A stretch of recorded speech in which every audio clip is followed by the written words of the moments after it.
This blew my fucking mind when I was like 4. I was 6.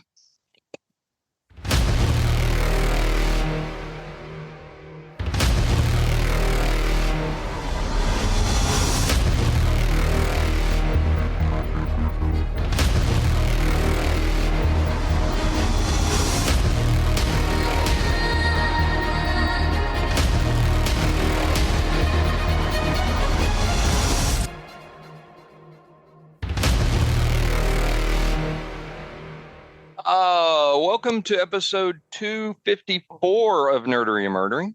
Big 254. I'm Zig with your Nerdery. And I'm Jeffrey with your Murdery. Welcome to another week of the highs and lows, the ups and downs, the good and the bad, and the nerd and the murd. I have two things to tell you about. One of them I think is funny. I'm just giving a peek behind the curtain, and people can laugh at me all they want. We certainly laughed about it. Friday night, came home from hosting a trivia game, which was a ton of fun. And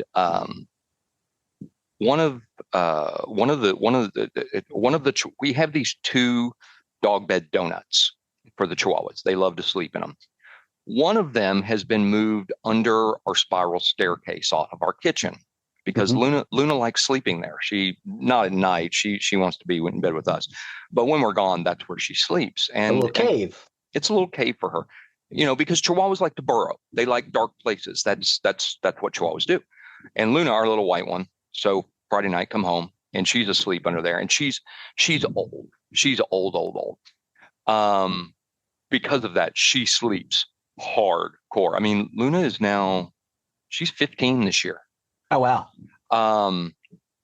So when she sleeps hard. So anyway, when we come home like that, she's in there. I reach down, I pick her up, and I take her outside. Well, Friday night, I reach down and I pick her up and I stand up and bonk my head on the metal part of the stair hard. Bonked it so hard, I farted. I didn't have to before I bent down to pick up the dog, but it came out after I bonked my head. So you rang your bell and sounded the trumpet at the same time. So through the pain and whatnot, there were tears of laughter. So I had to share that. That was funny. Very nice. Thanks. You're very welcome. Right before we went on, I looked it up because today is the big announcement as we're recording. Today is the big announcement. Okay. Everybody's been waiting for. At least all the brown coats have been waiting for. Yes. Today was the big announcement. They've been teasing for a couple of weeks through videos. It has been officially announced, and that's what I had to look up. Firefly is coming back. Okay, so they are bringing it back as an animated series. Okay. Which I'm okay with because, Disney has this product now, and we've had Clone Wars, we've had Rebels, we've had Bad Batch. I think this could be pretty spectacular. Yeah. It's a way to bring the whole crew back. Yeah, because they're all working on other stuff. Yes, absolutely. You've got Nathan Fillion's doing The Rookie. You have Alan Tudyk doing Resident Alien. Resident Alien just ended, but he's doing something else that he can't talk about. Oh, okay. So it's over. Okay. Well, yeah, I've been listening to the Once We Were Spacemen podcast, which I've heard is great. It is really good. Marina Barkane, however you pronounce it, she has her own TV show. Yeah. I don't know. Jewel State has one called Family Law up in Canada. Yes, Jewel State does. I don't know what Adam Baldwin is doing. Gina Torres has got. Gina Torres has a show of her own. Yeah. She's on a cop show. I think. But yeah, and I don't know what the doctor is doing. Sean Marr. Those are the only 2 I don't know what they're doing. I guess I could look that up while we talk here. But anyway, I'm excited about this because I think this could be really good. All the cast is coming back to voice their characters, which except Ron Glass, of course, because he has passed tragically. But I would assume Shepard Book will be a part of the show, so they're going to have to get somebody else to voice him. And there's talented voice actors out there. Alan Tudyk is even involved, so Yes. must take place before Serenity or Yeah. in some other capacity. I'm willing to bet they're going to basically go before Serenity. Okay. It's going to happen sometime in the Firefly universe between the end of that and Serenity. I'm willing to bet that's what it's going to be because the entire cast is back. I doubt he's just coming on as flashbacks to Wash. I think they're probably going to pick the story up somewhere in between.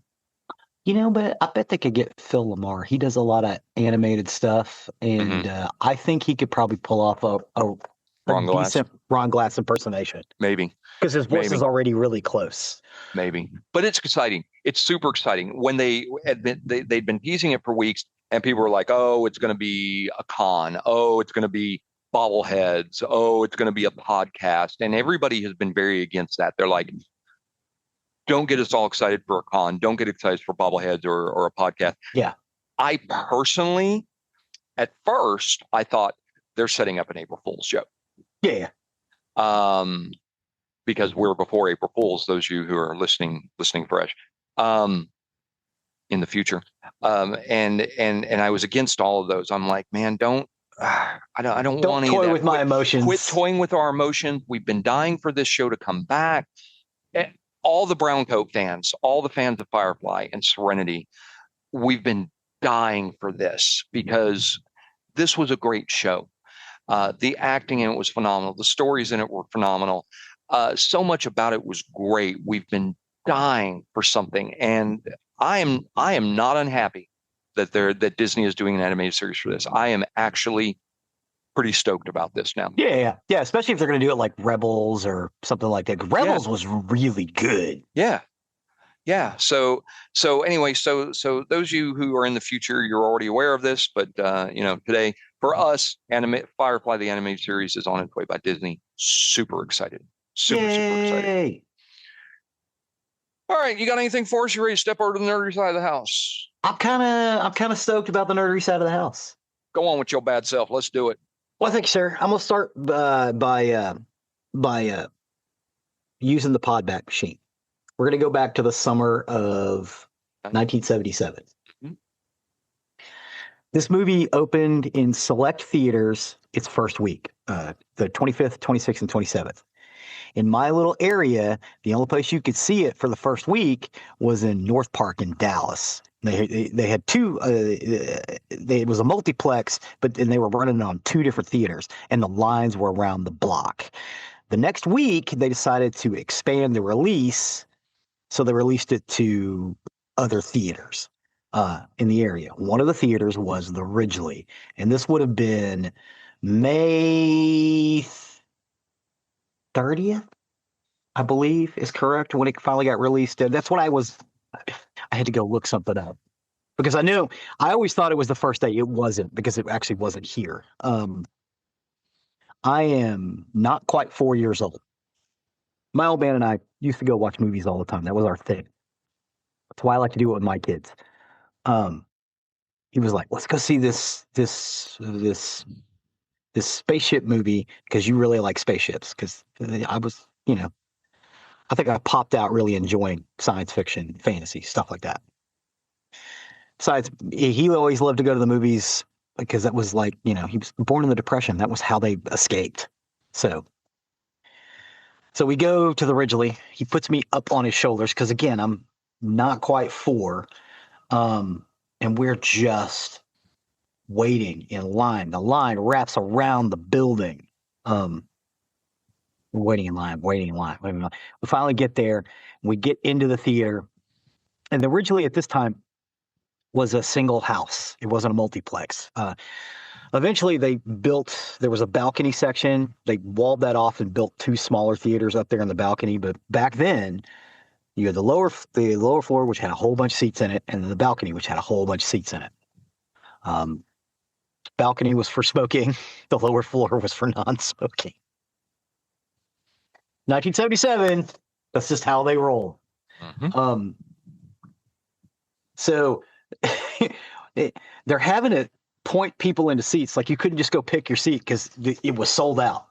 So we end up going all the way to the front row, all the way to the left. So we're on the far left 2 seats. in this big old-fashioned theater, with this huge screen and these beautiful red curtains and murals on the wall. It was an experience, right? And then we see the Tantive 4 come up over our heads. Well, first you get the 20th Century Fox logo sound, which sounds a lot like the Star Wars theme. So in my mind, those things were always connected. A lot of people. Yeah. So you get the 20th Century Fox theme, and then you get A Long Time Ago in a Galaxy Far, Far Away. And then you get the Star Wars theme and the big crawl. And as soon as that crawl was over, you get a star field, and the Tantive 4 comes up over your shoulder across the screen, being chased by a Star Destroyer, firing at it. I was Back up. So what you have first, and you have this through every one of the official. Well, it looks at a moon or a planet.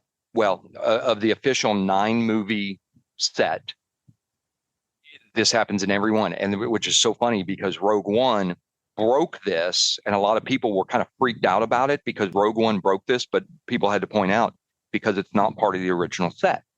Mm-hmm. But what happens is you get the screen crawl, starfield, and then it goes down onto a planet or a moon or something, and then the Tantive 4 comes through. Yeah. Rogue One changed that. If it dropped down a little bit, and there's a moon. Rogue One went up to a planet, and that was very intentional. That was very, very intentional. But anyway, continue. Yeah. So you got this thing going on, and I was fucking hooked. And again, I'm not quite. This is a couple of months before my 4th birthday. I am locked in. The next week we go and see it at the drive-in. The next week we go back and see it someplace else. We went and saw that film in the theaters 6 or 7 times that summer. Yeah, I was 6, and we had it. We were in Tucson, Arizona at the time. Tucson got it on the first day. Yes, one of the theaters because we stood in line for first day, and we did that because I was already a sci-fi fan, because I had my mother loved her sci-fi from the 50s and into the 60s. I was not a Star Trek person at this point. I had never watched Star Trek by this point, but I was introduced into that, and I loved the space stuff. So I got to go for opening day, and I fell in love with it. Fell in absolute love. And if we haven't announced it, we're talking Star Wars: A New Hope. Yes, which back then was Star Wars. Star Wars. That's all it was. From the opening credits, episode 4, which I will admit, when I was 6, that didn't resonate with me. No. It wasn't. Well, I couldn't read. My old man was just like, I okay. could read. No, I 100%. Yeah, I could. I was. Yeah, I was. I couldn't read yet. My old man was basically just rolling it to me as fast as he could. I've been able to read since I was 2 years old. Thank you to my grandmother for that. But yeah, I could read it. I knew what it said, but the fact that it was episode 4 did not resonate with me till years later. Mm-hmm. The fact of, hey, hold on, wait a minute, where's the other 3? Yeah, where's 1, 2, and 3? Right. So it was really cool for me, and I fell in absolute love with Star Wars. Everything about it. I wanted to play Star Wars with my friends. I was dying for a lightsaber. I needed one of those Han Solo modified pistol. Everything about it was just huge and massive. It brought me into a whole new world in science fiction, and I didn't care that the dialogue was weak. I didn't. We talked about this in last week's episode. Yeah. That Lucas can't write dialogue to save his life. He's a world builder. He's not a great dialogue. Yeah. He should not be writing dialogue. Yeah. But I didn't care that the dialogue was weak. He talks that way too, by the way. Yes. Absolutely he's just like real matter of fact. Whatever. He absolutely does.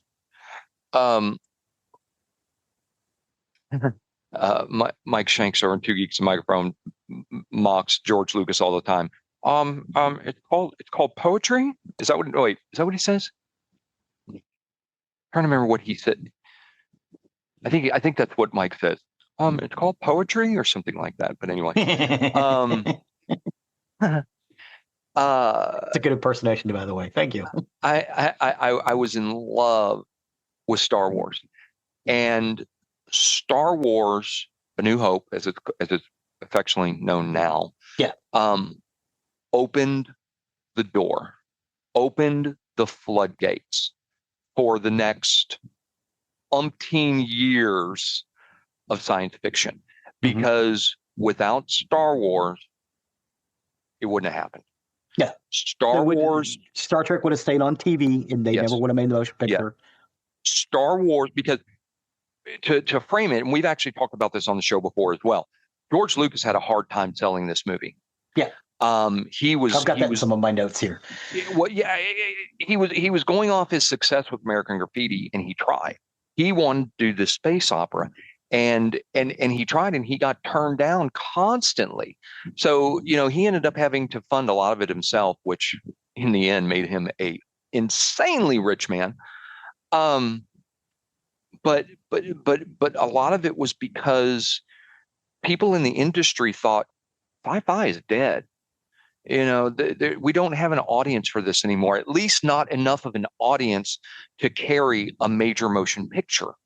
And Star Wars proved them all wrong. And Star Wars opened up the door, opened up the floodgates. And then we started getting everything. Like we talked in last week, that opened the door for Star Trek to come back.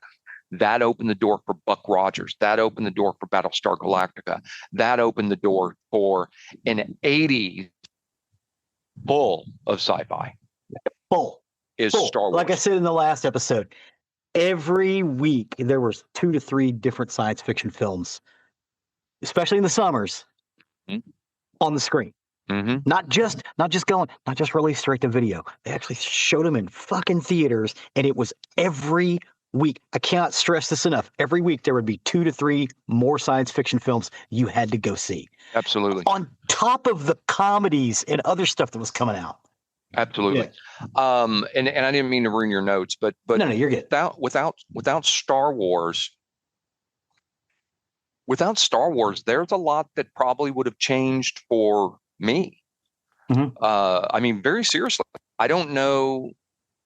Without Star Wars, I don't know that I would have ever gotten into RPGs. Love the board games I love.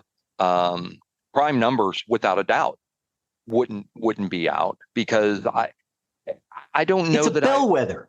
I don't know that I ever would have developed the passion for sci-fi without Star Wars, because it opened the door for me. It's a bellwether. It's a cultural touch point. Yes. It is also a 1977 American epic space opera. So we say science fiction. There are different versions of science fiction. This is a space opera. You can define space opera as good versus evil, vast empires and things like that. Very action oriented. That's basically what a space opera is. That's what this is. It was written and directed by George Lucas. It was produced by Lucasfilms Limited and released by 20th Century Fox. It was the first film in the Star Wars franchise and the 4th chronological chapter in the Skywalker saga, the going down to the planet as opposed to the going up to the planet. It's set in a fictional galaxy under the rule of the tyrannical Galactic Empire. The film follows a resistance movement called the Rebel Alliance that aims to destroy the Empire's ultimate weapon, the Death Star. When the rebel leader, Princess Leia, is captured by the Galactic Empire, Luke Skywalker acquires stolen architectural plans for the Death Star and sets out to rescue her while learning the ways of the metaphysical power known as the Force from the Jedi Master Obi-Wan Kenobi. The cast includes Mark Hamill, Harrison Ford, Carrie Fisher, Peter Cushing, Alec Guinness, Anthony Daniels, Kenny Baker, Peter Mayhew, David Prowse, and James Earl Jones. James Earl Jones and David Prowse were the same person. You ever heard David Prowse speak? Yeah. Yeah, I see why they use James Earl Jones. Oh, absolutely. Yeah. Absolutely. Prowse was very upset. Yeah, he was very upset, but I mean, it makes sense. David Prowse, although he has a great speaking voice, it doesn't come across that way. It doesn't come across that way when he's talking like this, right?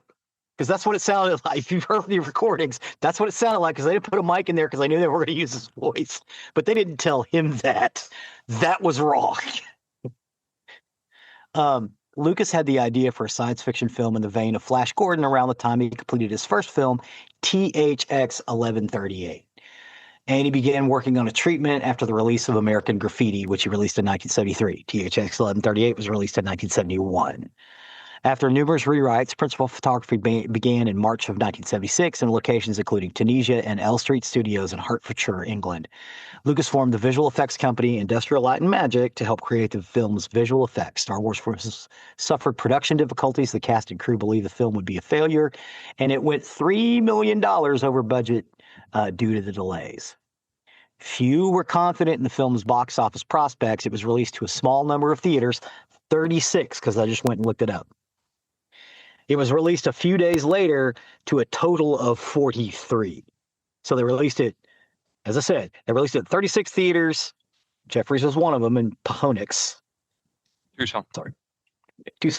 Oh, that's right. It was Tucson, not Pahonix. I don't know why it would have been Tucson over Phoenix. I mean, come to think of it. Yeah, well, they did. They did put it in. They did put it in Phoenix as well, because I just read through. That's what I was looking up. And then a couple of days later, they released it to a few more theaters to make a total of 43.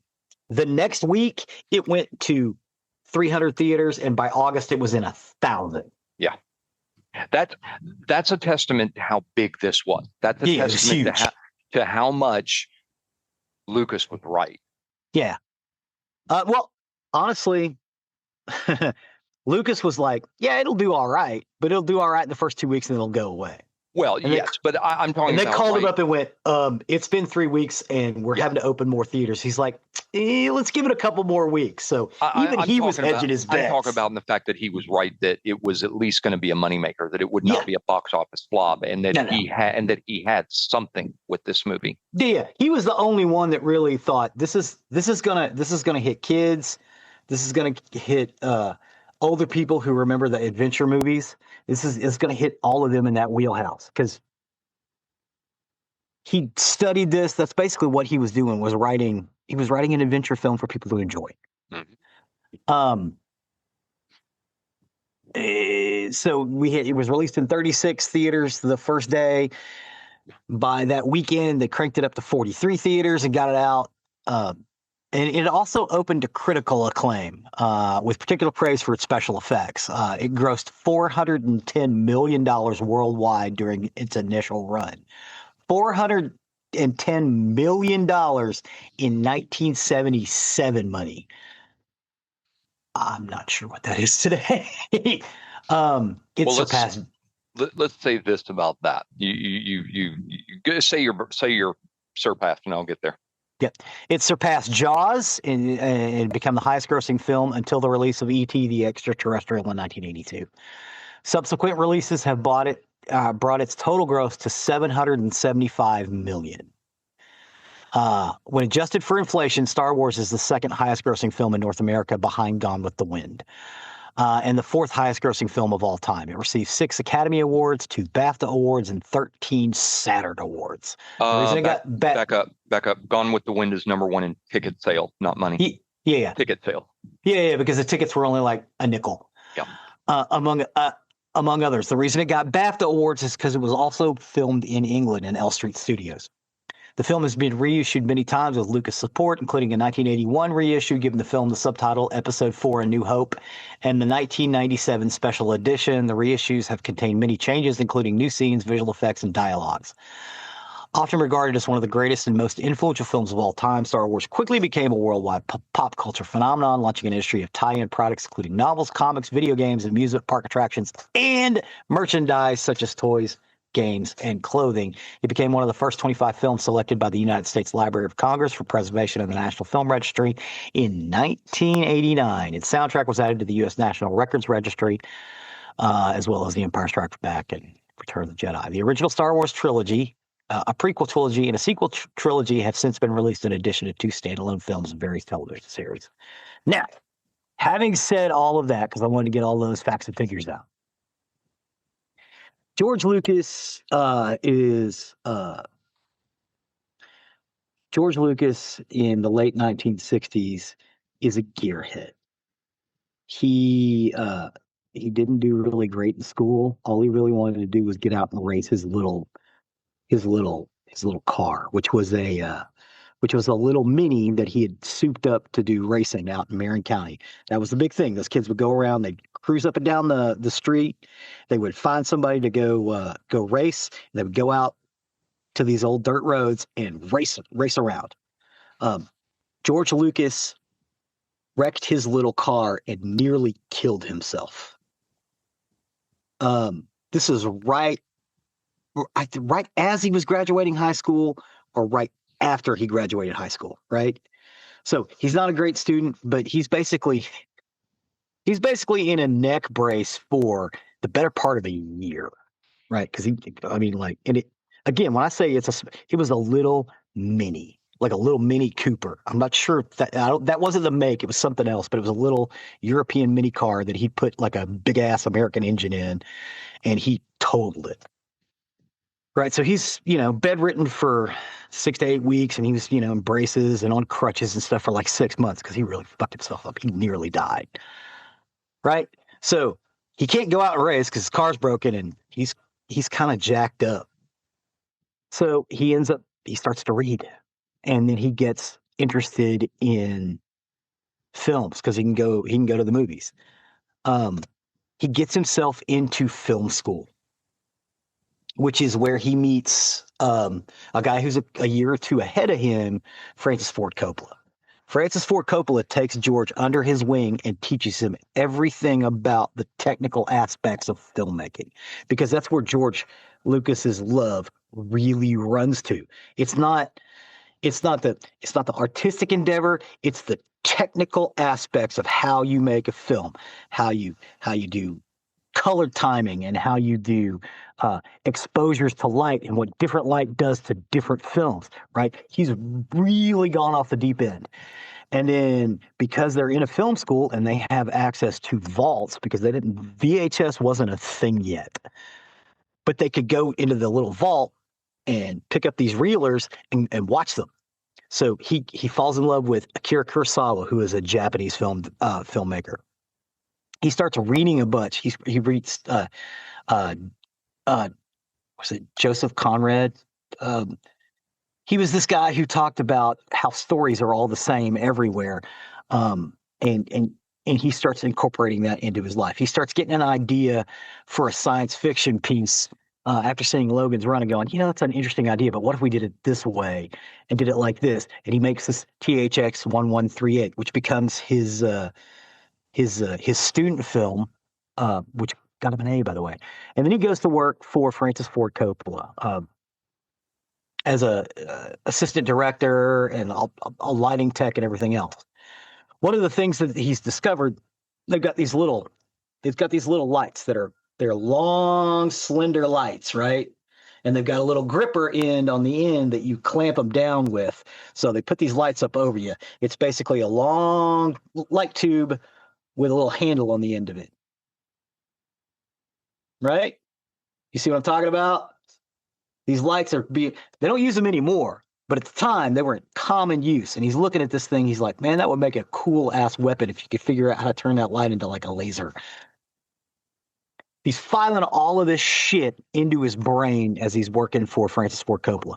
And they are making some, we're going to Apocalypse Now and shit like that. So, right, he's in the office. Well, Francis is like, you know what? We should make your little student film. I think it'd be great. So they're able to set it up, and they go to the BART Bay Area Rapid Transit system, where the San Francisco systems of subways, which they have, runs underneath the bay. But they hadn't opened it yet, so he's filming in there. They can get in there cheap because, again, nobody's there. They don't have to close anything down. It hasn't opened yet, so they film this film, and it's amazing. It's really long. It's really,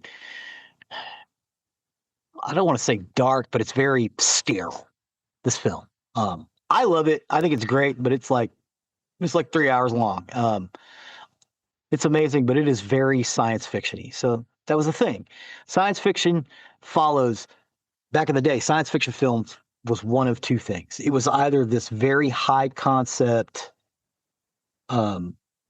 intellectual process, i.e. THX 1138, 2001: A Space Odyssey, Fahrenheit 451, things like that.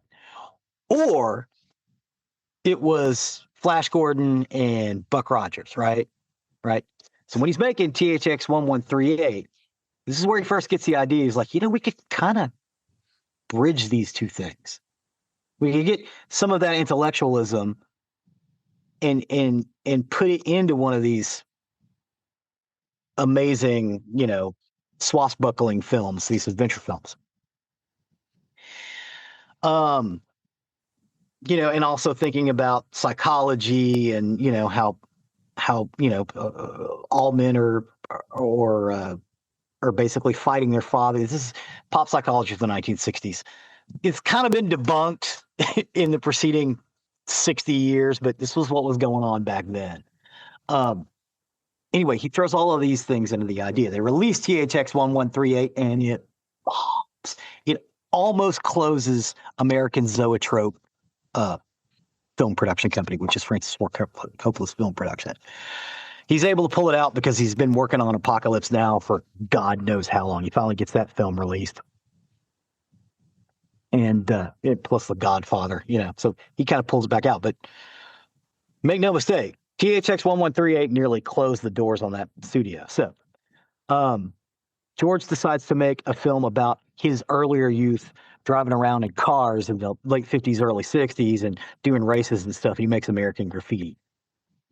He makes it super cheap because all he really, the biggest expense on that film was the cars. Well, he still knew all of those guys. So they basically just brought all their cars up and they were able to film it. And he basically had to pay them that much. He just put actors in the cars because they were his friends. So he makes American Graffiti for next to nothing. And it's a period piece, which is amazing. American Graffiti goes gangbusters. Everybody's watching that film, right? Right. They're showing it on television. It's running different double feature midnight movies with some other great films. It's viewed as an Americana piece. It's also viewed as an art piece, right? They'll throw in American Graffiti with Faster Pussycat Kill Kill Kill because of the idea of the fast cars and the craziness, which is a great double feature, by the way. If you've never tried it, give it a shot. So the whole time he's working on this concept, as Jeffrey said earlier, he's working on this concept of this, Flash Gordon film.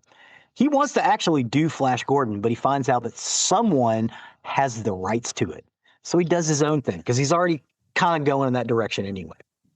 No matter of fact, the Flash Gordon that they released after Star Wars is the one that somebody else had the rights to. I think it was Dino De Laurentiis, and it kind of bombed. I love that movie, but I love the movie too, but it's not good. No, it could have been a lot better. Flash Gordon sits in the same vein for me as Xanadu. Xanadu is not a good movie, but I love the movie. Yeah. Flash Gordon is not a good movie, but I love the movie. The soundtrack is amazing for Flash Gordon, but yeah, the movie itself. I mean, the acting, and you can hear it in the soundtrack when they do little sound bites. Oh, Flash, I love you, but we only have 11 hours to save the Earth. Yeah, I mean, it's terrible. Yeah, it's awful. It's awful. Even Timothy Dalton. Yeah. In that, and Brian Blessed, and anyway. Yeah. It's not great, right? So he's working on the Star Wars thing. He's reading John Carter of Mars, which we've covered. Yeah. He's reading, he's looking at these old Flash Gordon films, and of course you've got these Kurosawa films. The central tenet of Star Wars started with The Hidden Fortress, an Akira Kurosawa film about these two idiots who basically stumble into this thing of intrigue that's going on. Well, those two idiots ended up being robots or droids in Star Wars. You got one that's short and really, really smart, but can't really speak well, and he's only understood by the taller one who's kind of dumb. There you go. Right. So he works on this treatment. He's pulling stuff from Brothers Grimm and 2001: A Space Odyssey. He gets it all put together. Francis Ford Coppola can't produce it, so he goes to 20th Century. He goes to everybody, but he eventually goes to 20th Century Fox. Alan Ladd Jr. is president of 20th Century Fox at the time. This is before he starts the Ladd Company, which produced Tron and The Black Hole, along with Disney. He goes 20th Century, and Alan Ladd, 20th Century Fox is pretty close to closing its doors. It's in trouble. He goes to them and he's like, "Hey, can you produce it?" Like, we will put up money to advertise it, but we'll only take a little bit a piece off the top, and that's just for distribution rights. That's it. You know, but you're going to have to front this film. Again, we'll do your marketing, so don't worry about that. That part's taken care of, and we'll recoup that cost after the release. So Lucas basically has to get some money together. He did get $150,000 from 20th Century Fox, which is equivalent to a little over $1 million in today's money. My God, inflation is bad. To be paid as basically a writer and director. And he used the money he made off of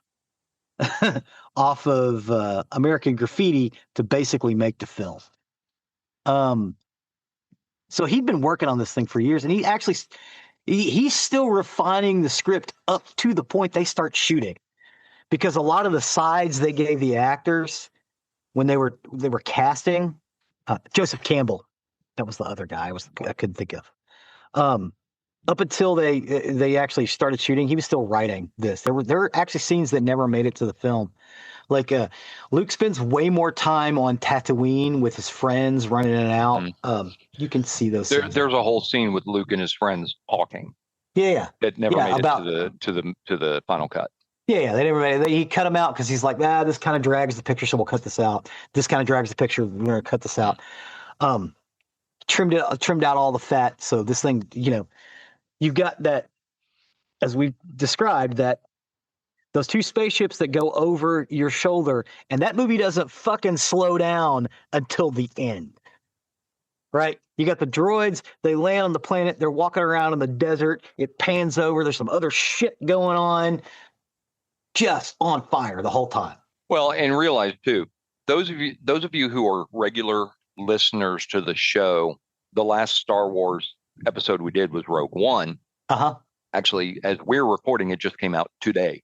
Yes. Rogue One ends within an hour of Star Wars. Yeah, it's literally, I mean, literally, the Tantive 4 leaps out from Scarif, and Vader is right behind him. Yep. They were able to track him. Yes. Because she's going to Tatooine to pick up Obi-Wan, because she knows that's where he is, because that's what he told her father. Yep. If you ever need to find me, this is where you can find me. Don't tell anybody. So you got all this stuff going on, right? Lucas gets him the money. He eventually goes over the budget a little bit. I want to say Alan Ladd Jr. gave him some of the money to overcome some of the... It wasn't from 20th Century Fox. It was from Alan Ladd Jr. Because American Graffiti did so well. And Alan Ladd Jr. really likes science fiction. He also loved THX 1138 and didn't understand why other people didn't. So he gave him a little bit of money to get him over the hump. 20th Century Fox is still kind of pissed off, even though they're not really out a whole lot of money for this. They basically paid him as the writer and the director. But it is getting very close. He's got all of the thing filmed, but it's like there's no special effects shots. What they didn't realize is some of that money he used to set up a company in Marin County in a fucking strip mall, right? And Mark Hamill talks about this as they're working on the effects shots. he goes over to watch what they're doing. He's like, and they're in the back of a truck with a camera, driving past it, shooting it with the fireworks. He's like, it was amazing. He was like, I can't believe that's going to be on film. Well, you know what? When the ships are strafing that is guys driving past it in the back of a little Toyota pickup, shooting it with firecrackers. Yep. And I think he said guns too. I think they had some small pistols. They were actually shooting, and it was basically a big table that they'd taken a whole bunch of battleship models and cut into pieces to make it look like one big piece. That's how they filmed that. Because all of these ILM guys, with the exception of one dude, all worked in commercials. Like they did the Pillsbury Doughboy and stuff. And they were all 19, 20, 21 years old. And the one dude was like 35. He had run the production arm of a special effects company that did commercials. So they're all doing. They're the guys that made the Pillsbury Doughboy or made the little Chuck wagon. Little Chuck wagon. Yeah. Little Chuck wagon. It's those guys. So they're the ones that come up with these ideas of these ships and stuff, right? So I don't even want to get into the story of Star Wars so much. You guys know it. You know, it's good versus evil. But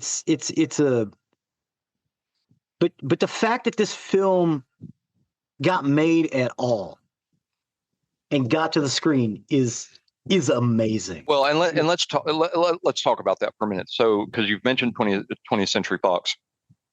After this became big, 20th Century Fox kicked himself in the ass.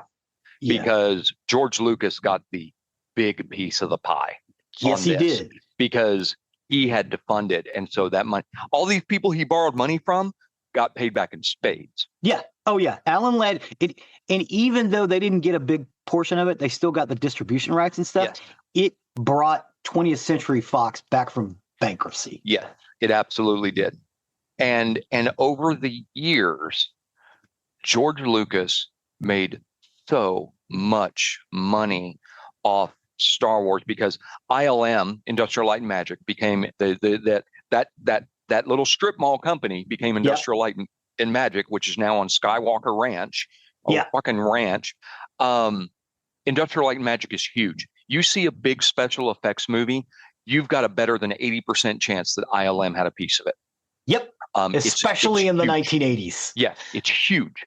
So Lucas made a lot off special effects. He made a lot off toys. He made a lot of books and comics and future movies and blah, blah, blah, blah, blah.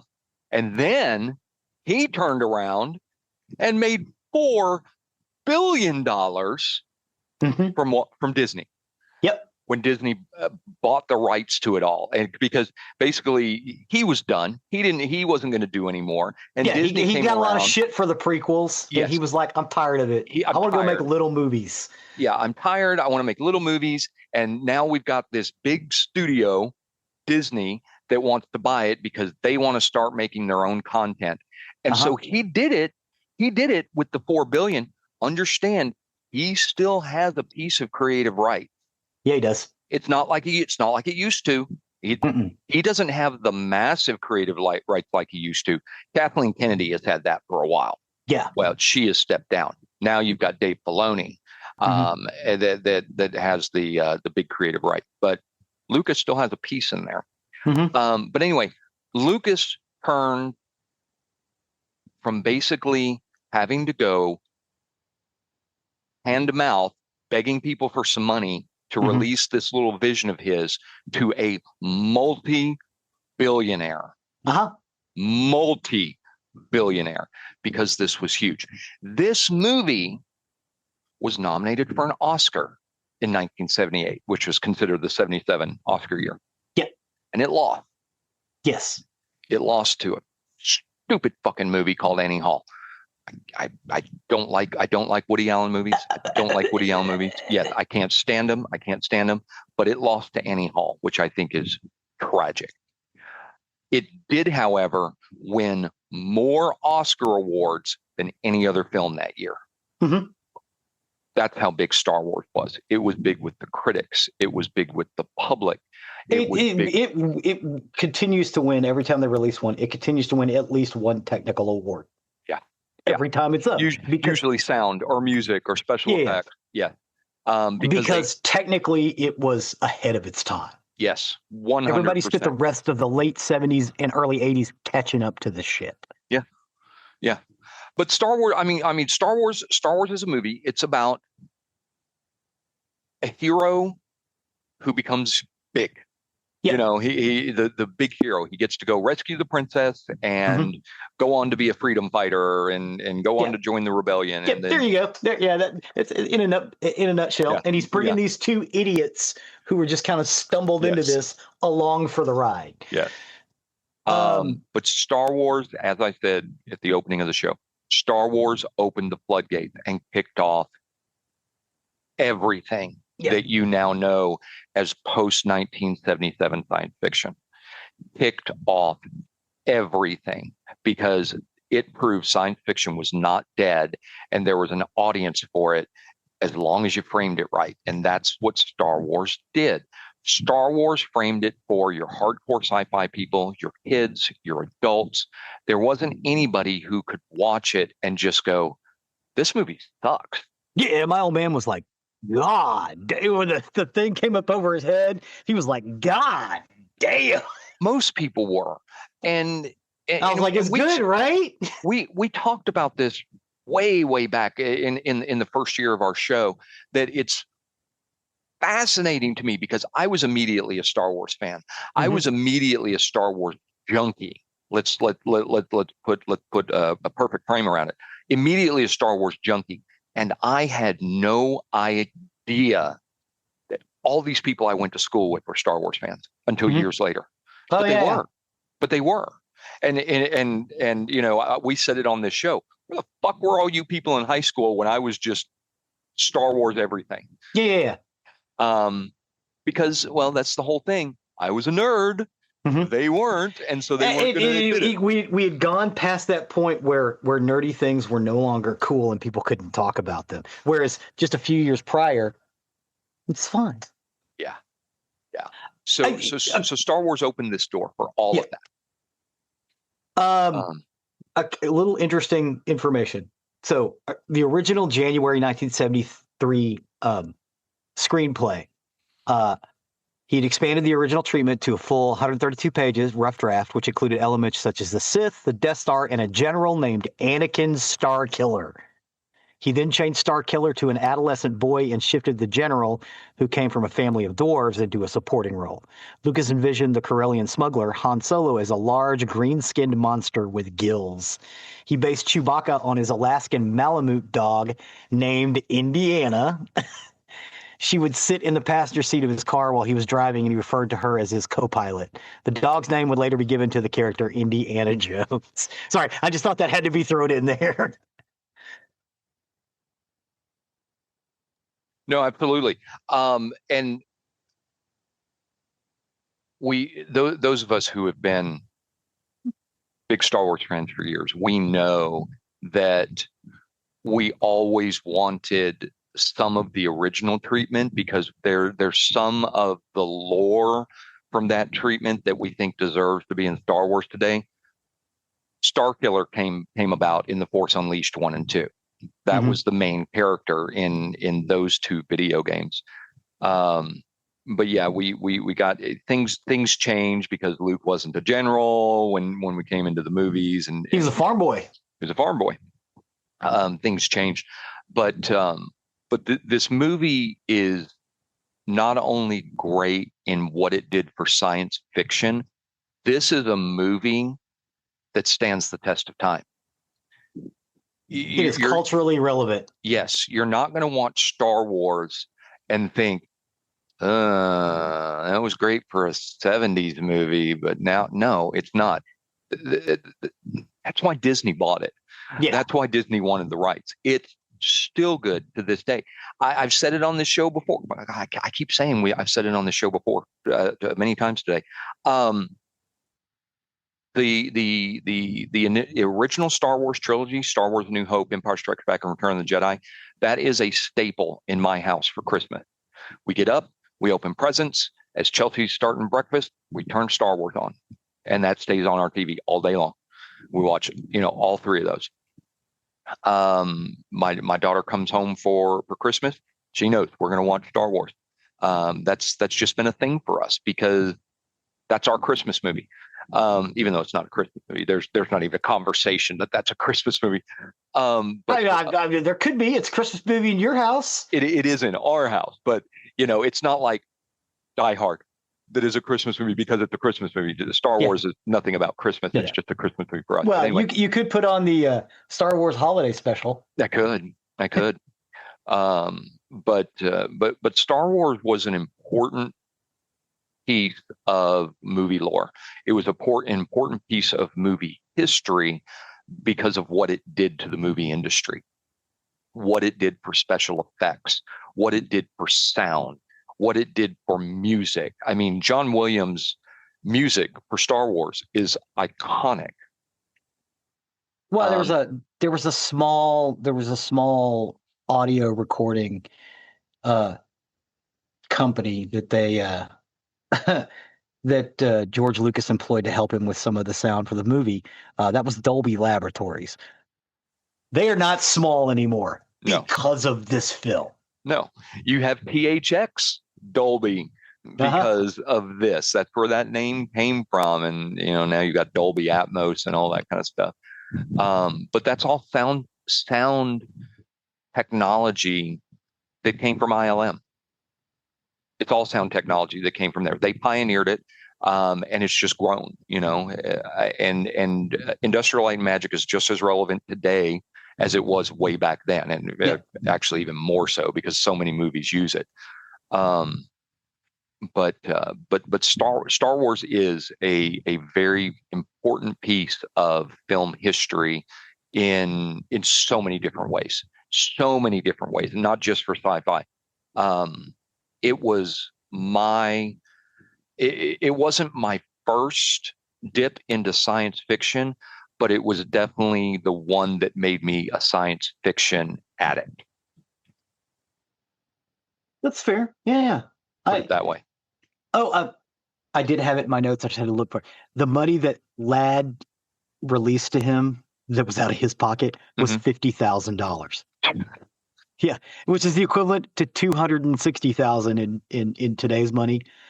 Star Wars was then completed less than a week before its May 25th, 1977 release date. A week. Yep. And it was just to do that. I think it was the Death Star explosion, the final effects scene. They just hadn't quite gotten it down. How they did it was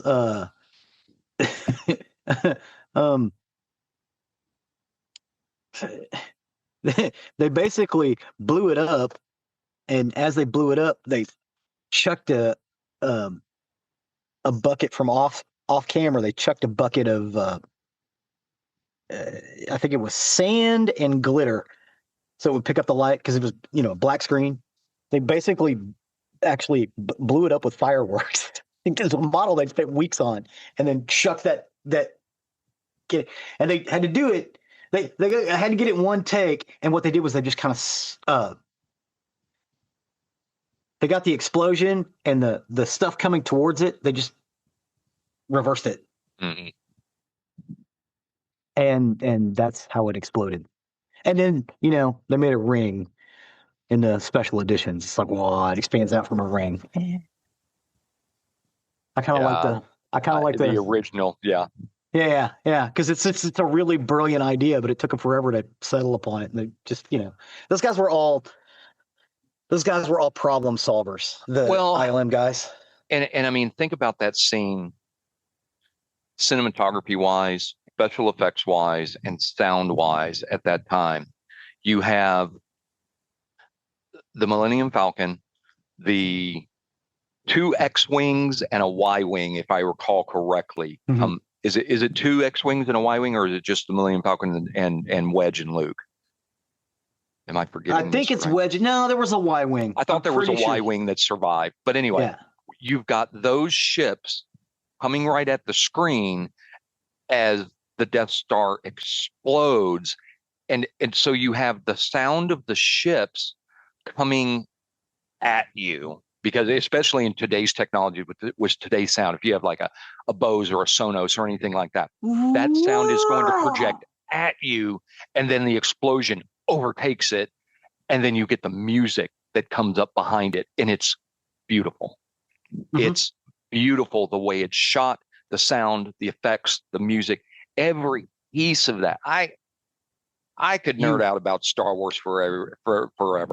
You only get that. You only get that from somebody who sat down and explored the reason, the intricacies of how film works. You only get that after that car crash. You only get that after Francis Ford Coppola goes, dude, you look at this. And then that dude deep dives into everything about film and the process on how it makes. He knows how long it takes for film to be processed and where he can stop it in the process of being processed to get the effect that he wants. Sorry, you only get that from. I had to look behind my Star Wars poster behind me because I thought it was on there. I was right. It's 2 X-wings and a Y-wing. It's Luke, Wedge, and then a Y-wing piloted by Evan Verlaine and the Millennium Falcon. So there was a Y-wing in it. I Nice. was fairly certain of that. Yeah. It's not like I've only watched Star Wars a time or two in my life. I would be low. I would be low. I didn't mean to say that way. Anyway, I would be understating it if I told you that I've watched Star Wars 200 times. I would be low. Yeah. I can tell you for a fact, God, if my mother's listening, I don't want to say this. I'm going to say it anyway. When it came on cable, I watched it every single time it was on for a year. Jesus Christ, man. I played sick and stayed home from school if it was going to be on while I was at school. I am not kidding on this. When I was working for the Bombay Company, they were going to be doing a Star Wars marathon on HBO. And I went to my boss and I said, hey, I want to leave early today because I want to go get a nap because the Star Wars marathon is coming on tonight and I want to sit there and watch it. And he goes, are you serious? You're going to watch the entire Star Wars marathon in one sitting? And I said, yes, that's exactly what I'm going to do. He called me in the middle of the night. It had to be 2, 3 a.m. CC? Yeah. Yeah. Chris Carroll, if you're out there, here you go. He called me at home in the middle of the night. And as soon as I picked up the phone, he goes, tell me what's on the TV right now. Because he turned on the TV just to see if I was. Let's see if you made it. And I was. And I told him what was on the TV that second. That's what Star Wars was for me. Not only did I see it multiple times in the theater, I saw it on cable every single time for a year until it left cable. I've seen it in the theater since. I've seen it on TV since. As I said earlier, I have watched it with my daughter and my wife every year. 300 times will be a low number for Star Wars for me. Guarantee it. That's how much I love this movie and how much it impacted future me, which is me. Today you. Me. I would say that 20th Century Fox was kicking themselves about the production of the film, not getting more of the production of the film, but it also saved them from bankruptcy, turned them around, and got them a huge paycheck for this and the next one, and the Indiana Jones films. Yeah. Indiana Jones was a collaboration between Spielberg and Lucas, also in the 80s, at the same time he was doing the Star Wars stuff. Yeah. Yeah. It was a bellwether. It was a cultural bellwether. He accomplished what he set out to do. Do I think his dialogue could have been better? Yes. Oh, sure. But here's the thing. If he'd have concentrated on, when he was in school, getting better dialogue and more writing, he would not have been able to concentrate on the parts of the filmmaking that allowed him to make those shots and special effects, which is why all of those practical effects to this day, and I'm not talking about the stuff they cleaned up, because you can go back and watch some of the scenes where they haven't cleaned them up yet. They are still incredible because the dude knew everything there was to know about 35 and 70 millimeter film, how it's processed, how long it takes to color time it, where you could put filters in, where you can't. It is a very technically proficient film. If nothing else, it may be the most technically proficient film of the late 70s. And that's saying something, because there were a lot of really technically proficient people involved in filmmaking in the late 70s. That was that was the Wild West period where the studios no longer had control and everybody was trying to do their level-headed best to make masterpieces. If I could retcon Star Wars, there is one scene and one scene alone that I would retcon, and it's already been done by a fan. There's been a fan that's done a brilliant scene of this. I would retcon the Darth Vader Obi-Wan fight, because when you go into the prequel movies and Obi-Wan, the TV series, and then you go into Star Wars, that fight scene is weak. Yeah. Well, and at the time when George Lucas wrote it, the whole idea, again, they're based on these lights, which if you've ever picked one up, they're about 30 pounds. You can't heft these around your head. You will drop them and hurt yourself. Right. You have to hold them with two hands. For the time, it was fine. But what I'm saying is, that is literally the only piece I would retcon. I would redo that fight, showing Obi-Wan as the badass swordsman that he was. So that literally, that's saying a lot out of this movie, that's the only thing I would retcon. The only thing. I'd leave everything else exactly as it is. Beautiful movie. Yeah. Beautiful movie. And you know, the idea of shifting the narrative focus to the two robots, the two idiots in the story, just like the Hidden Fortress. What a brilliant fucking idea, especially if you're weak on dialogue, which, again, as we said, George Lucas is. It just, no one had thought to do, well, Akira Kurosawa had, but no one in America had thought to do that. Right. And it was just fucking, it's a great idea. Yeah. Yeah, 100%. All right, I think we've kicked this can as much as we can. Yeah, I think so, because I could talk Star Wars all day. This could be a 3-4 hour episode easily, and I can. We got all of the information out that we needed to. I mean, if there's somebody who's listening right now who has not seen Star Wars, number one, I want to know what rock you've lived under. Number two, go watch it right now. Just go watch it. Yeah. Again, if you can find an original cut, I would watch because I think Han Solo needs to shoot Greedo first. Well, even if you can't, go watch it. It's on Disney. It's on Disney Plus right now. You just gotta sit down and watch it. Yeah. Just do it. Just do it. Can't say more than that. Okay. Ooh. All right. With that, then, I thank you for that. We will step over to the murdery side of the house. Murder. For today, I got my information off the FBI website, Honolulu Police Department, the Honolulu Star Advertiser, Hawaii News Now, KITV Island News, KHON2 News, the Associated Press Archives, New York Times, and Murderpedia. And this is the story of the Honolulu Strangler. The Honolulu Strangler. Honolulu was a hard one. There's not a lot of murder that happens in Hawaii. Much. Yeah, it's usually drunken sailors. Yes. On Hotel Street. but I had said it last week, and we're definitely doing it. This is my journey across America that's continuing. I'm doing this state by state, case by case, and I'm traveling alphabetically across the country. I'm looking at serial killers, the investigations and investigators that tried to stop them. We have some states that have given us cases that dominated national headlines, and others revealed crimes that unfolded very quietly, sometimes overlooked until the pattern became impossible to ignore. We've crossed a wide stretch of the country so far. We've gone from the isolation of Alaska to Alabama, Arizona, Arkansas, California, Colorado, Connecticut, and Florida.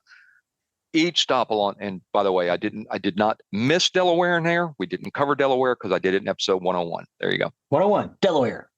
But each stop has shown us something very different about how these crimes happen and how communities respond, especially when fear begins to spread. Today's journey takes us on a very different turn because our next stop is not mainland United States. We're going 2,500 miles across the Pacific Ocean to the islands of Hawaii.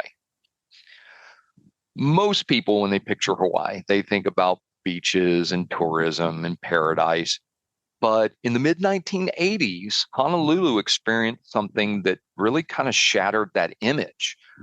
Within just a few months, several women were murdered, and the killings were brutal. There was a pattern that was absolutely unmistakable, and the killer was never officially identified. Investigators looked at several possible suspects, including Christopher Wilde, the so-called beauty killer queen, who we covered back in episode 52. That was our live show. So go back, listen to 52. We'll wait for you. All right, we're back. But the Honolulu murders have never been definitively solved. So this case that I'm about to discuss, it remains one of Hawaii's most unsettling mysteries. And that's the story of the Honolulu Strangler, which is our next stop in the A to Z journey across America's serial killers in Hawaii. So in the 1980s, Honolulu was one of the most visited cities in the world. Millions of tourists pass through it every year. The island of Oahu was known more for its resorts than violent crime. But even in paradise, there can be problems. In 1985, Honolulu began to experience something that shocked visitors and residents alike. Women started turning up dead. The first known victim connected to the case of what would become the Honolulu Strangler was Vicki Gale Purdy. She was 25 years old, and in May of 1985, she was found dead in a secluded area of Honolulu. The circumstances of her death immediately raised red flags. She had been sexually assaulted, she had been strangled, and there were signs that she had been deliberately left in a remote location. At the time, investigators treated it as a tragic but single isolated murder. But unfortunately, that wouldn't remain for long, because just a few months later, another woman was found dead, and this was Leona Richards. She had also been sexually assaulted, and she had been strangled just like Purdy, and her body had been left in a remote area. So investigators couldn't ignore this now. They had two murdered women with two nearly identical methods. So they were kind of connected by the same pattern, and police began suspecting that they were possibly dealing with a serial killer. Over the following months, more victims would be discovered. Tanya Hackler, Rebecca Medland, Deborah Spickler. Each of these three women had been sexually assaulted, each had been strangled, and each body had been dumped in a remote location that was around the island. By the end, at least 5 murders were connected by investigators. They were all women, most were in their 20s, and many of them, were known to have spent time in areas associated with Honolulu's nightlife and street prostitution. This made the investigation more difficult because we've talked about this before. When victims come from vulnerable communities, crimes often go unreported or unnoticed way longer than they should. But by late 1985, they couldn't ignore this pattern. Honolulu was facing something they had never seen before, and that was a serial killer operating on the island. This rose fear and spread quickly. Honolulu is not a big city. Word travels quickly. And as news of the murder spread, women began changing their routines. Some avoided going out alone at night. Others stopped walking through neighborhoods, certain neighborhoods entirely. And the media began referring to the unknown killer as the Honolulu Strangler. And with each new discovery, pressure on law enforcement continued to grow. We've seen this before. Because 5 women had already been murdered, no one knew who was responsible or whether the killer had been stopped or was just waiting for the next opportunity. So people were pressuring the police at this point. Investigators were working the case very aggressively. They had interviewed hundreds of witnesses, of potential witnesses. They examined the movement of the victims, and they tried to identify anyone that could have crossed paths with multiple victims. But the investigation struggled with a problem that would follow this case for decades, and we've seen this in a lot of cases before as well. There was very little physical evidence. There was no clear suspect. There was no eyewitness who could place a killer at multiple scenes, and there was no confession. What this meant was the Honolulu Strangler case became one of the most frustrating investigations that Hawaii would ever see. But this is kind of where the story takes a turn, because investigators eventually began looking at a man whose crimes stretched far beyond Hawaii, and that's the one we've talked about before, Christopher Wilder. So let's kind of talk about how the investigators tried to catch a killer who really kind of seemed to vanish. By the time, and not only that, but Hawaii also has a very large transient population. Yeah, a lot like Florida. Yeah, absolutely. And you see that in paradise. You see that in places that have beaches and a lot of paradise. Great point. I love it. By the time the 5th victim was discovered, investigators in Honolulu were no longer treating this as separate cases. They were officially working under the assumption that they had a serial killer, which in itself presented challenges. Because it sits on an island in the middle of the ocean, you would think this made things easier, because whoever was responsible could not simply drive across state lines and disappear. And anyone living on Oahu was part of a relatively contained population. So investigators believed that the killer had to be somewhere on the island, but that didn't make things any easier. So they began looking for patterns amongst the victims. Again, all 5 are women, most in their 20s, and they had connections to Honolulu's nightlife scene and areas where prostitution was known to occur. So that led them to a theory that a killer may have been targeting women who were alone at night, women who might be willing to get into a car with a stranger, and women who unfortunately might not be reported immediately. The attacks themselves showed signs of control, because each victim had been sexually assaulted, and then each victim had been strangled, and their bodies dumped in locations suggesting that the killer was familiar with the island. It was someone who knew where to go without attracting attention. So police, as the fear kind of growing, police formed a special investigative group that was entirely focused on the case. And they worked to map the victim's last known movements. They interviewed bartenders, hotel workers, taxi drivers, anyone that might have seen the victim shortly before their deaths. And they also examined known offenders on the island. Anybody with a history of violence against women quickly found themselves under scrutiny. But that's where investigation ran into a major problem, because despite months of work, there was no suspect that was clearly connected to all 5 murders.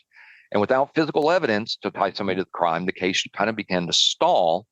And then investigators started hearing about a man whose crimes was making headlines across the United States, the mainline in the United States, and that was Chris Wilder. So I'm going to recap this briefly, but please go back. Wilder was an Australian-born serial killer who targeted young women, often using fake photography opportunities to lure them. He abducted and murdered multiple victims across several states. And at one point, investigators discovered something interesting, that Wilder had spent time in Hawaii. So this immediately caught the attention of detectives working the Strangler case, because the timeline raised a disturbing possibility. Could Wilder have been responsible for the murders on Oahu? Some investigators believe the methods were similar. Women targeted sexual assault, strangulation. But the problem came in 1984. Chris Wilder's crime spree ended during a police confrontation in New Hampshire. He was shot and killed after struggling with a state trooper, which meant if he was involved in the Honolulu murders, investigators would never be able to question him about it. And so without clear evidence placing him at the crime scenes, the theory remained exactly that, a theory. Again, I urge you to go back and listen to episode 52. I know I spoiled it a little bit. We'll sit here and wait. There you go. Now you're back again. Yeah. I wanted to say also, too, I just looked it up.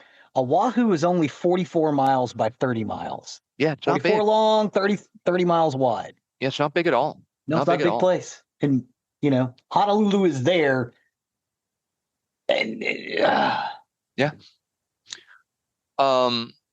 So Chris Wilder, while he was considered a suspect, he was far from the only one investigators considered. But months would turn into years, and the investigation slowly lost momentum. The leads all dried up, witness memories faded, and without new evidence, detectives had very little to work with. Eventually, the case was classified as unsolved, with 5 women murdered and a killer never officially identified. This mystery continues to linger in Hawaii's criminal history because even today, investigators cannot say with any certainty who committed the murders or whether the Honolulu Strangler ever left the island at all. But even after it began to stall, detectives never completely stopped looking for answers. Over the years, as I said before, they examined several possible suspects connected to the murders, but none of them could ever be definitively tied to the crime. Chris Wilder was only one possibility, but there were others.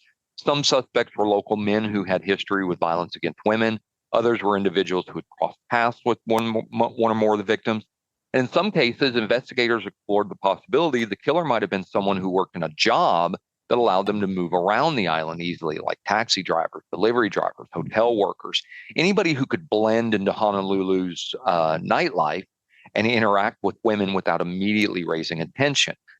But without theory, they eventually ran into the same problem: evidence, or rather lack of evidence. Today, most criminal cases, or many criminal cases, rely very heavily on DNA evidence. In the mid-1980s, as we've talked about before, forensic technology was far more limited. Investigators had some physical evidence from the crime scenes, but none of it clearly identified a suspect.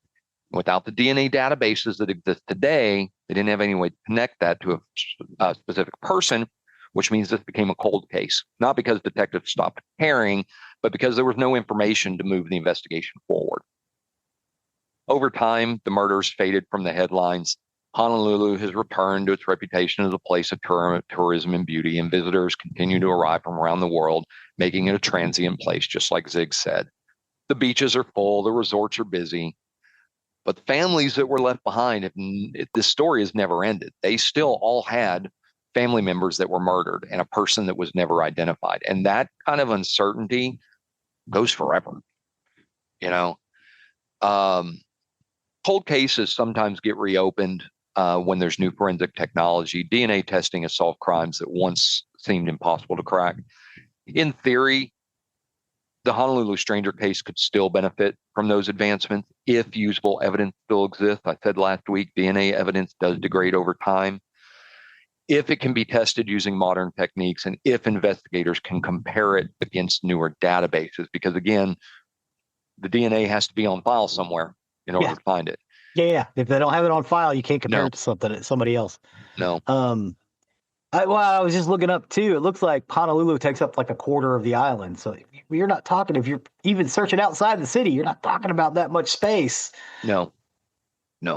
But as of today, no one's ever been officially charged with the murders, which means it remains an open but a cold case. 5 victims, a killer who vanished, and just the question that has sat for nearly 40 years: who was the Honolulu Strangler?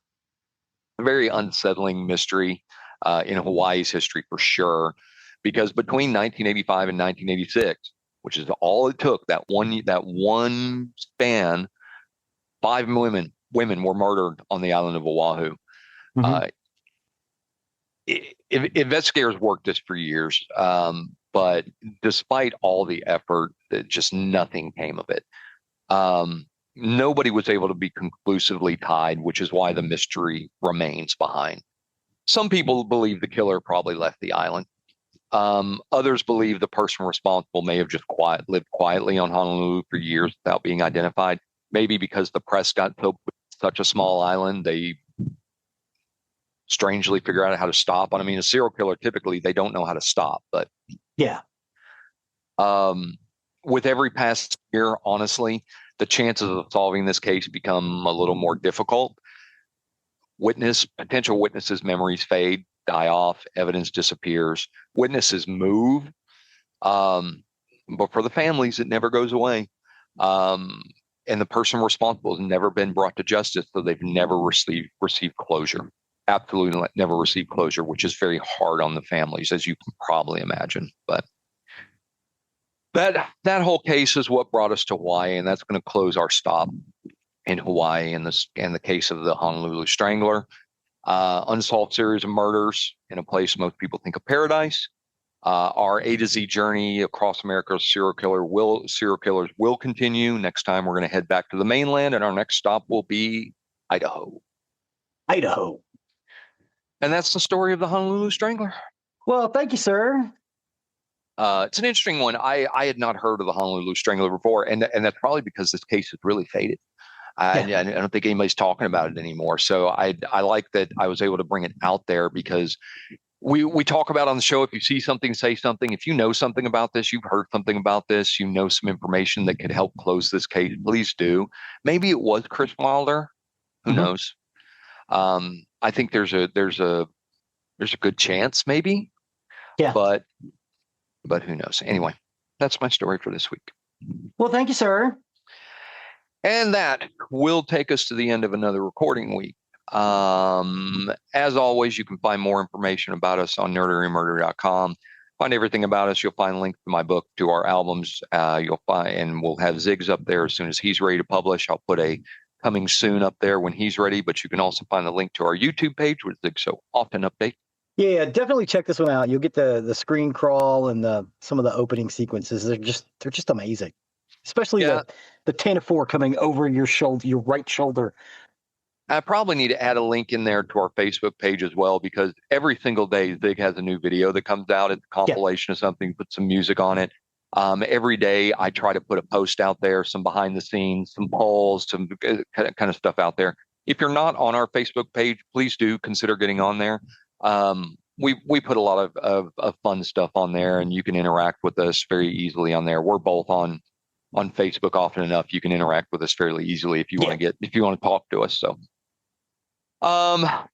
you can also find the link to our merchandise page. If you wish to show off your Nerdery Murdery fandom, please do consider something from there. And let's, be frank about it. You look damn good in it. Damn good. Damn good. You can also find the link to our Patreon if you wish to become a patron. That, along with our merchandise, do help with the costs that are associated with the show. It costs to keep us on the air. It costs for our storage, for our uploads, for our website, everything that goes into bringing you the content each and every week. We appreciate each and every one of you. Please and thank you. Please and thank you. Another thing you can do that's completely free and only takes a minute or two of your time is leave us a 5-star review wherever you can. It helps us and helps others find our content that may be looking for the information we discuss. Or leave a 1-star review like that one listener did. And I'm very sorry that we rattled on the beginning of this episode, but hey, we're not going to stop. We're not going to stop. That's what we do.